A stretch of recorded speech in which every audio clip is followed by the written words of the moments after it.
កាត់ចិត្តពីបងទៅជ្រើសយកគេអ្នកថ្មីចោះថ្លៃបងគ្មានដំឡៃអ្វី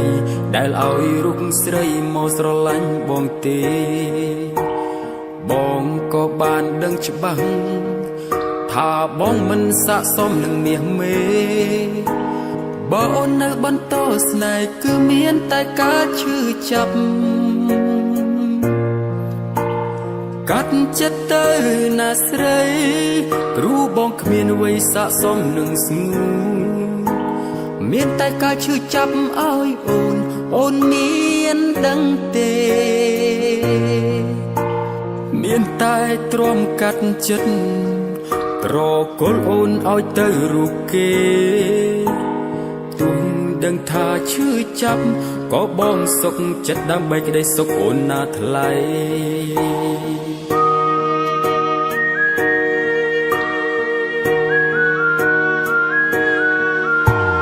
លើស្នេហ៍លើដងវិថី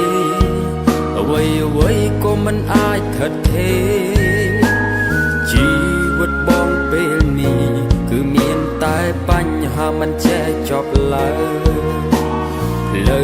ដែលបានដើរហួសហើយមិនអាចនឹងបកក្រោយទេថ្លៃទោះអូននៅជាមួយបងក៏គ្មានន័យអ្វីទេអូព្រោះជីវិតបងពេលនេះបានដើរដល់ចំណុចត្រូវសូមទើបបងទ្រាំលះបង់អូនឲ្យទៅគេទាំងឈឺចាប់ជាតិនេះបងគ្មាននិស្ស័យ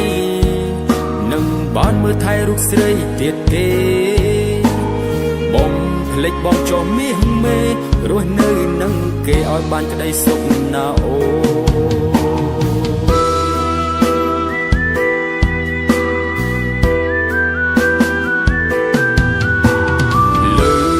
លើដងវិថីអ្វីក៏មិនអាចថិតថេរជីវិតបងពេលនេះគឺមានតែបញ្ហាមិនចេះចប់ឡើយលើដែលបានដើរហួសហើយមិនអាចនឹងបកក្រោយទេថ្លៃ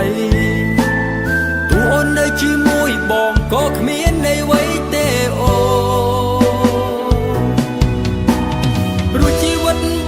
ពេលនេះបានដើរដល់ចំណុចត្រូវសូមទើបបងទ្រាំលះបង់អូនឲ្យទៅគេទាំងឈឺចាប់អូជាតិនេះបងគ្មាននិស្ស័យនឹងបានមើលថែរូបស្រីទៀតទេបងភ្លេចបងចូលមាសមេរស់នៅនឹងគេឲ្យបានក្តីសុខណាអូភ្លេចបងចុះមាសមេ